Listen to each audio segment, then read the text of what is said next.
তো ওনারা যেভাবে বললেন এবং মিস্টার হাফিজ যেনারা বার্মাতে খুব অল্প সময়ের মধ্যে সমন্বিত প্রকল্প করে সরকারের সরাসরি মনিটরের মাধ্যমে একটা পার্টিকুলার সেক্টরকে ওনারা ডেভেলপ করে নিছে 15-16 বছরের মধ্যে, এবং এই 15-16 বছরে বার্মা পৃথিবীর অন্যতম প্রধান ফিশ সাপ্লায়ার হয়ে গেছে।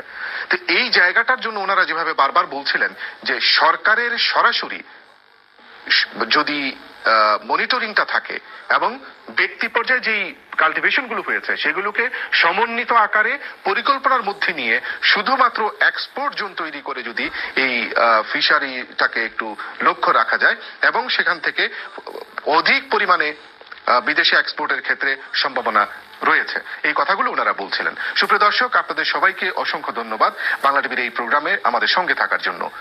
সবাইকে শুভেচ্ছা জানিয়ে আজকের মতো এখানেই বিদায় নিচ্ছি। শুভরাত্রি। আল্লাহ হাফেজ।